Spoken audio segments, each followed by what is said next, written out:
पाहूयात पुढची बातमी। भिवंडीमध्ये महापौर उपमहापौर पदाची 20 फेब्रुवारीला निवडणूक आहे। आज महापौर आणि उपमहापौर पदासाठी अर्ज भरण्यात येणार आहेत। भाजपकडून नारायण चौधरी महापौर पदाचे उमेदवार आहेत, तर शिवसेनेकडून सुद्धा महापौर आणि उपमहापौर पदाचे अर्ज भरले जाणार आहेत।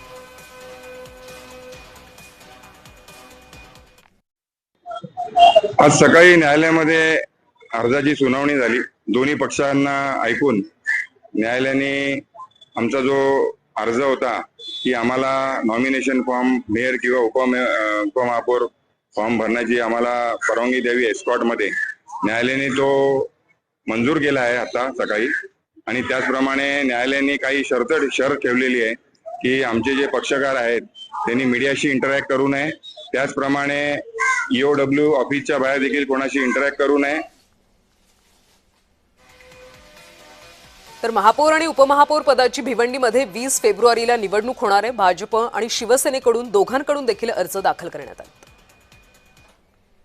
दरम्यान भिवंडीमध्ये महायुतीमध्ये फूट पडल्याचं दिसतंय। शिवसेना देखील आता स्वतंत्र लढणार आहे। महापौर आणि उपमहापौर पदाची निवडणूक 20 फेब्रुवारीला होणार आहे। भिवंडी पालिकेतल्या सत्तेची समीकरणं आता पुन्हा बदलणार असं चित्र पाहायला मिळतं। विलास पाटीलचा सुद्धा महापौरासाठीचं शिवसेनेकडनं करण्याबाबतचं तशा स्वरूपाचं शिवसेनेची भूमिका होती, परंतु विलास पाटीलवर पोलीस कारवाई झाल्यामुळं शिवसेनेचे महापौरासाठीचं उमेदवार आणि उपमहापौरासाठीचं उमेदवार उद्या दोन्ही फॉर्म जे आहे शिवसेना भरणार।